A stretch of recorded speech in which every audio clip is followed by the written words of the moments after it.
और बड़ी खबर के साथ बुलेटिन की शुरुआत करेंगे। कांग्रेस और आम आदमी पार्टी के बीच सीट फॉर्मूला तय हो गया है। दिल्ली में कांग्रेस 3 सीटों पर लोकसभा चुनाव लड़ेगी, जिसमें चांदनी चौक नॉर्थ वेस्ट से कांग्रेस चुनाव लड़ेगी दिल्ली में। वहीं आम आदमी पार्टी 4 सीटों पर चुनाव लड़ेगी। इसके अलावा गुजरात में 24 सीटों पर कांग्रेस, 2 पर आम आदमी पार्टी के उम्मीदवार होंगे। भरूच और भावनगर सीट पर आम आदमी पार्टी के उम्मीदवार चुनाव लड़ेंगे। और इसके अलावा आपको ये भी बता दें, दिल्ली गुजरात के अलावा हरियाणा 9 सीटों पर कांग्रेस, 1 सीट पर आम आदमी पार्टी। तो ये जो दोनों ही पार्टियों के बीच फॉर्मूला है सीट शेयरिंग का, वो तय हो चुका है। चंडीगढ़ सीट पर कांग्रेस चुनाव लड़ेगी। साथ ही गोवा में दोनों सीटों पर भी कांग्रेस के उम्मीदवार खड़े होंगे। साथ ही पंजाब में कांग्रेस और आप अकेले यानी अलग अलग चुनाव लड़ने वाले हैं। तो पंजाब के लिए सहमति नहीं बनी है सीटों पर, लेकिन बाकी जो राज्य हैं वहां पर देखिए दोनों ही पार्टियों के बीच सहमति बन गई है, जिसमें दिल्ली की बात करें, गोवा की बात करें, गुजरात की बात करें, सीट शेयरिंग का जो फॉर्मूला है वो आम आदमी पार्टी और कांग्रेस के बीच तय हो गया है। पुलकित नागर हमारे साथ, हमारे सहयोगी जुड़ गए हैं। पुलकित, पंजाब में अलग अलग लेकिन कुछ राज्यों में एक साथ, ये किस तरह का सहयोग है, किस तरह का गठबंधन है?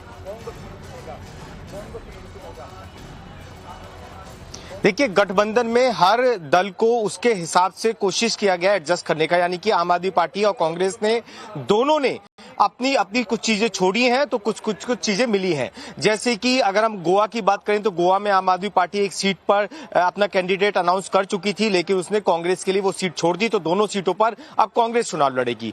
वहीं चंडीगढ़ जैसी अहम सीट आम आदमी पार्टी ने कांग्रेस के लिए छोड़ दी। वहीं भरूच जैसी सीट जो कांग्रेस के कहीं ना कहीं बड़े नेता से जुड़ी हुई थी और बहुत विरोध भी था, लेकिन वो सीट कांग्रेस ने आम आदमी पार्टी के लिए छोड़ दी। और इसी तरीके से गठबंधन बनाया गया है ताकि दोनों तरफ से ये लगे कि दोनों ने सहयोग किया है गठबंधन के लिए। अगर हम दिल्ली की बात करें, क्योंकि दिल्ली के दर्शक इस समय सुन भी रहे होंगे, तो नॉर्थ की जो सीट है वो आम आदमी पार्टी के पास गई है। नॉर्थ दिल्ली, साउथ दिल्ली और ईस्ट दिल्ली, और इसके अलावा नई दिल्ली, इन 4 सीटों पर आम आदमी पार्टी चुनाव लड़ेगी। और 3 जो सीटें हैं उस पर कांग्रेस लड़ेगी। नॉर्थ ईस्ट सीट पर, west Delhi north west seat पर, और साथ ही चांदनी चौक पर, ये 3 सीटें कांग्रेस के पास रहेंगी। सबसे बड़ी बात जो इस गठबंधन में देखी गई है वो ये कि दोनों ने अपनी अपनी अहम सीटें भी छोड़ी हैं। चंडीगढ़ जैसी सीट आम आदमी पार्टी के लिए बहुत अहम थी। भरूच जैसी सीट जो गुजरात के भरूच है,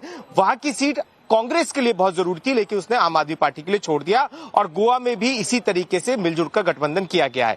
एक चीज जो अभी सबके सामने उठ रही है कि अगर पंजाब में आप अलग अलग चुनाव लड़ते हो तो ऐसे में दिल्ली, चंडीगढ़ से जुड़ा हुआ वोटर कैसे ये समझेगा। तो उस पर दोनों नेताओं का यही कहना था कि पंजाब के लोगों को के बीच में बस हम अलग संदेश देंगे कि हम अलग अलग चुनाव लड़ रहे हैं, लेकिन दिल्ली और तमाम जगहों पे जो हमारे स्टार प्रचारक हैं वो मिलकर चुनाव प्रचार करते हुए भी नजर आएंगे। लेकिन कंफ्यूजन कहीं ना कहीं पंजाब को लेकर जरूर होगा कि वहां दोनों अलग अलग पार्टियां, दोनों विपक्ष में और सरकार में हैं, तो ऐसे में आरोप प्रत्यारोप पंजाब में लगेंगे। उसका फायदा कहीं ना कहीं बीजेपी उठाती हुई आपको चुनाव के दौरान नजर आएगी कि उसका जिक्र यहां पर या फिर जहां गठबंधन चुनाव लड़ रहा है वहां पर करेगी। जी।